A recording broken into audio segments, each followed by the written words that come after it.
2가 있었어요. 나는 가수다. 그런 거죠. 근데 거기 보면 나가수 2라고 하는 두 번째 작품에 출연했던 분이 바로 소향이라고 있었습니다. 아십니까? CCM 가수였던 소향인데 그냥 내 옥타브 음을 갖다 이제 넘나드는 굉장한 가창력 가지고 우승을 했습니다. 근데 이분이 이제 유레즈미업이라고 하는 노래를 부른 걸로 참 유명한 그런 가수인데 아버지가 목사님입니다. 김경옥 목사님이라고 목사님이고 이분이 이제 경희대학교 불어불문과를 이렇게 졸업하게 되었는데 원래는 CCM 가수죠. 그래서 복음성가, 찬양으로 하나님께 영광을 돌리겠다 생각을 하고 CCM 가수였는데 근데 워낙 가창력이 뛰어나다 보니까 여러 방송사에서 여러 번 콜이 근데 그때마다 이제 거절했는데 나가수라고 하는 그 작품에 한번 출연해달라고 다시 콜이 오게 될 때 가만히 생각해 봅니다. 원래 이제 CCM을 통해서 하나님 복음을 전하기를 원했는데 생각해 보니까 뭐 일반적인 노래를 불러가지고 간접적인 복음을 전하는 방법도 괜찮겠다. 그래서 이제 출연하게 된 거죠. 출연했는데 많은 출연진들 또 거기에 모이는 청중들 그리고 시청자들 모두가 그의 가창력을 듣고 깜짝 놀라게 되죠. 그리고 출연진들하고 거기에 있던 청중들 전체가 일어서가지고 기립박수를 보낼 정도로 난리가 난 거예요. 어떻게 이렇게 뛰어난 가창력을 깜짝 놀라게 되죠. 근데 그가 젊은 청년 시절에 하나님 앞에 기도하게 될 때 기도 응답을 받았는데 이런 얘기를 합니다. 한 20살쯤 됐을 때에 결혼할 때가 됐으니 결혼할 수 있도록 해라. 만일에 결혼하지 않으면 내가 유익하지 못할 것이다. 그런 응답이 주어지더래요. 아니, 세상에 본 이런 응답이 있나. 그런데 이제 결혼하는 게 좋다 해서 결혼했대요. 그리고 나서 결혼해서 이제 집안에 생활하게 되는데 어느 날 몸이 좀 이상해서 산부인과 병원에 가봐야 되겠다. 가서 이렇게 진찰 받아보니까 자궁암이더래요. 나이가 20살밖에 안 되는데. 그래서 생각해보니까 이런 생각이 들더라는 거죠. 만일에 그때 음성을 듣고 결혼하라고 할 때 결혼하지 않았더라면 내가 산부인과 병원에 20살밖에 안 되는데 올 이유가 있었겠는가. 그리고 자궁암을 갖다 내가 진단받을 수 있었겠는가. 생각해보니까 이게 하나님의 은혜로구나 생각이 되더라는 거예요. 그렇게 해서 이제 그 자궁암을 나중에 이제 치료를 받게 되고 그리고 이렇게 사역을 하게 되는데 어머니가 세상을 떠날 때 어머니가 그 암 환자였는데 대장암 환자였대요. 그리고 그 어머니가 하나님 앞에 기도를 드리게 되는데 참 투정성을 하면서 기도할 때 하나님께서 이제 그에게 이런 음성을 들려주더라는 겁니다. 자, 그 많은 하나님 복음을 전하는 사람이 있는데 그 CCM이라고 하는 복음성을 통해서 하나님 복음을 전하는 그 훌륭한 주의종이 있으면 좋겠다.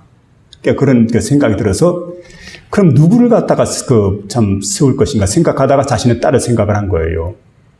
근데 딸 아이를 갖다가 열심히 참 그 양육을 했는데 이방면으로 이렇게 밀어줬는데 노래를 얼마나 잘하는지 가창력이 얼마나 뛰어나는지 그냥 많은 청중들 앞에서 노래를 부를 때 이 노래가 은혜가 되는 거예요. 그리고 모든 사람들의 마음을 감동을 시키고 그리고 하나님께 영광을 돌리고 그리고 CCM 가수로서 언제나 바른 신앙생활을 하게 될 때 하나님 마음에 합하게 된 거지요. 그리고 믿음으로 그 자리에 서게 될 때 하나님께서는 그 여인의 믿음을 보시고 바로 그 얘기죠.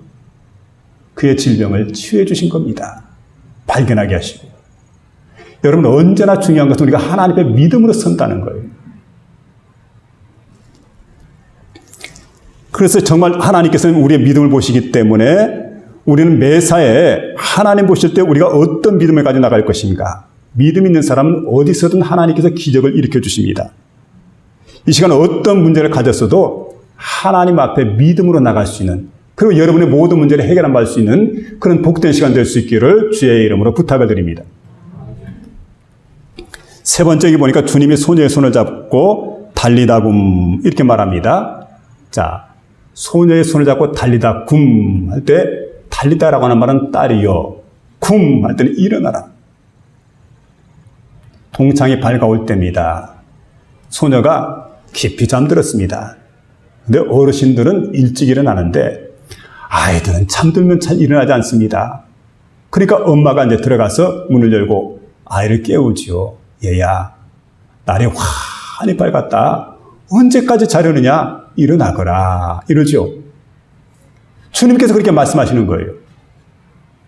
그리고 딸아이의 손을 잡아서 일으킬 때 그 아이가 벌떡 일어나게 되는 놀라운 기적의 역사가 일어났던 걸 보게 됩니다. 오늘도 여러분 삶의 현장에 주님은 찾아오십니다. 그리고 이렇게 잠들어 있는 우리 주님께서 일으켜 주십니다.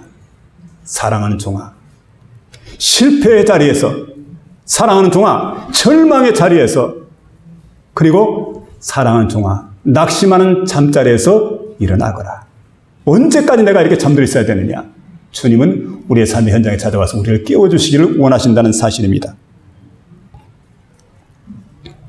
오늘 이게 보니까 주님께서 이렇게 외쳤던 그 음성을 들었던 소녀는 이미 그의 생명이 죽어 있었습니다. 죽었다는 거죠. 죽었다는 말은 시간으로 말하면, 경기 시간으로 말하면 타임아웃입니다. 수업 시간으로 말하면 종을 쳤습니다. 버스로 말하면 이미 떠났습니다.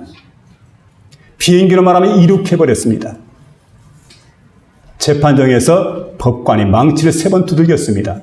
이제는 모든 게 끝장이 났습니다. 죽음이기 때문에. 이게 자연의 법칙이죠. 근데 여러분, 사람은 이때부터는 모든 게 불가능합니다. 아무것도 할 수가 없습니다. 병풍 치는 것밖에 없습니다. 근데 이때 일하시는 분 누굽니까? 우리 주님께서는 이때부터 일하기 시작하는 거예요. 여러분, 불가능을 가능케 하시는 주님이심을 믿으시기 바랍니다. 없는 것을 있는 것 같이 부르시는 주님이십니다. 죽은 자를 얼마든 살리시는 분입니다. 생명을 회복하시는 분입니다. 우리 주님은 우리 인생의 주인입니다. 우리 생명의 주인입니다. 우주의 주인이 되십니다. 그러니까 주님께서 그를 살려내시는 겁니다. 죽었던 소녀를 달리다굼 할 때 그 달리다굼 소리를 듣고 소녀가 벌떡 일어나게 되는 놀라운 기적의 역사가 있었던 걸 보게 됩니다. 모든 일이 끝장이 났어도 회사에서 모든 일이 끝날 때 회장이 다시 해. 그러면 사원들은 처음부터 다시 해야 됩니다. 군대에서 그러죠. 대장님 모든 게 끝이 났습니다. 새로 시작해. 새로 시작해야 돼요. 그리고 강요해야 할 때 대통령이 업무보고를 받게 됩니다. 업무보고를 받고 난 다음에 이렇게 얘기하게 되죠. 그 안건 새로 검토하라고. 그럼 모든 것을 갖다 새로 검토해야 돼요. 여러분, 주님은 우주 만물의 주인이십니다. 우리 인생의 주인이십니다. 생명의 주인이십니다. 우리 주님에게는 모든 게 가능합니다. 모든 걸 새롭게 합니다. 모든 걸 고치십니다. 모든 걸 회복시키십니다. 그리고 우리 주님은 달리다고 마시면서 외치게 될 때 죽음도 그 앞에서 도망치게 되는 그러한 생명 회복의 역사가 우리 주님께 있었던 걸 보게 됩니다. 여러분, 그렇기 때문에 어떤 심각한 문제까지도 해결하신 주님이심을 믿고 간곡히 기도하게 될 때, 믿음으로 주님께 맡게 될 때 주님의 기적을 일으키시고 달리다굼의 귀한 역사를 베풀어 주신다는 사실을 믿으며 나가시길 바랍니다. 흑인 음악가였던 로밴드 헤이스라고 하는 분이 있습니다. 근데 이 헤이스라고 하는 분이 워낙 그때 노래를 잘했기 때문에, 뛰어난 그런 음악가였기 때문에 그의 명성이 온 구라파에 퍼지게 됩니다. 이때 독일 음악계에서 그를 한번 모시기로 하고, 그리고 베토벤 홀에서 연주를 하기로 했습니다. 공연을 하기로 했습니다. 근데 그 베토벤 홀에서 공연하게 될 때 신문에 그 소식을 알리게 되었는데 독일 시민들이 신문을 보고 난리가 난 거예요. 세상에, 우리 민족이 어떤 민족인데, 베토벤 홀이 도대체 어떤 홀인데, 아니 흑인이 와가지고, 노예 자식이 와가지고, 깜둥이가 와가지고 세상에 베토벤 홀에서 연주를 한다. 있을 수 없는 일이지. 데모를 하고 난리가 난 겁니다. 근데 이미 장소가 예약이 되어져 있고, 그리고 모시기로 했기 때문에 모시지 않을 수가 없었어요. 그래서 때가 되어서 이제 헤이스가 도착을 했는데, 그때 반대했던 사람들이 모든 표를 갖다 자신들 다 구입해버렸어요. 그리고 가서 보니까 그야말로 그 좌석들이 그냥 가득히 채워지게 됩니다. 근데 그 좌석에 앉아있는 사람들은 모두가 다 헤이스를 반대하는 사람들이에요. 그리고 드디어 시간이 되었습니다. 헤이스가 무대 위로 올랐습니다. 근데 무대 위로 오르자마자 여기저기서 반대하는 사람들이 막 고함을 지르고 난리가 난 거예요. 이 껌둥이 녀석아. 더러운 흑인 노예 새끼야. 막 이런 식이죠. 그러면 내가 여기가 얻은 줄 알고 올라왔네요. 감히 여기가 얻은 줄 알고. 여기저기서 막 고함 소리가 들려오고, 모함하는 소리가 들려오고, 모욕적인 언사가 들려오고. 그때 헤이스는 조용히 하나님께 무릎을 꿇었습니다. 고개를 숙였습니다. 두 손을 모았습니다. 그리고 10분 동안 하나님께 기도를 드립니다. 모든 조명이 꺼졌습니다. 그리고 헤이스를 향한 그 조명만 하나 딱 켜놓고 딱 꺼버렸어요. 그리고 10분 정도 시간이 지난 다음에 그가 자리에서 일어났을 때 그의 뺨에는 눈물이 촉촉히 적셔져 있었습니다. 이게 조명의 반사가 된 겁니다. 그리고는 하늘을 우러러 다시금 하나님께 기도를 하기 시작합니다. 나의 피부를 까맣게 만드신 하나님, 비록 내 피부는 까맣지만 내 마음과 양심은 까맣지 않게 해주시고 내 영혼은 까맣지 않게 해주시고 오늘 이렇게 어두운 피부를 가진 흑인이 부른 노래가 밝은 피부를 가진 백인들, 그러나 어두운 마음의 사람들의 마음에 감동으로 임하게 해 주옵소서. 하나님께 기도를 드린 겁니다. 그리고는 피아노 좌석에 앉았어요. 피아노를 치면서 불렀던 노래가 당신은 평화시요 하는 노래를 부르게 됩니다. 장래가 숙연해졌습니다. 그리고 아주 참담한 가운데 그들의 영혼에 스며드는 그의 노래를 들으면서 주변 사람들이 말을 하지 못합니다. 그리고 그의 노래가 절정에 달하게 될 때 그 홀에 가득히 모였던 사람들, 그들의 눈에서 눈물이 흐르기 시작합니다. 그리고 진정한 회개의 눈물을 흘렸습니다. 조금 전에는 모두가 고개를 숙이고 모두가 고개를 들고 그리고 헤이스만 고개를 숙였는데 이제는 입장이 바뀌었어요. 헤이스 혼자 고개를 들고 모든 사람들이 고개를 숙였습니다. 그리고 회개의 기도를 그들이 하나님께 드리게 됩니다. 상황이 역전된 거죠. 그때부터 1924년도 이 공연이 끝나고 난 이후로부터 더 이상 흑인들에 대한 차별대우가 이곳에 사라졌다는 거죠. 흑인들도 얼마든 베토벤을 해서는 공연할 수 있는 그런 길이 열렸다는 겁니다. 여러분, 오늘 이게 보니까 달리다곰이라고 하는 말이 있습니다. 어둠은 물러가고 새로움의 빛의 역사가 이렇게 우리 가운데 환하게 임하고 있습니다. 달리다곰. 소녀여, 어찌하여 자고 있느냐? 달리다곰, 일어나서 저 푸른 세상으로 나아가라. 하늘과 초원이 끝없이 펼쳐지는 꿈의 세계를 너희 것으로 만들어라. 이제부터 세상은 내 것이다. 멋지고 아름다운 삶을 창조해 나가라. 내가 너를 도와줄 것이다.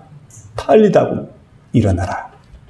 여러분, 잠들어 있는 우리, 누워 있는 우리, 병들어 있는 우리, 죽어 있는 우리, 주님은 우리를 깨우기를 원합니다. 여러분 다 같이 일어날 수 있길 바랍니다. 그리고 달리다곰의 음성을 듣고 전진 나가는 모든 성도들 될 수 있기를 주의 이름으로 부탁드립니다.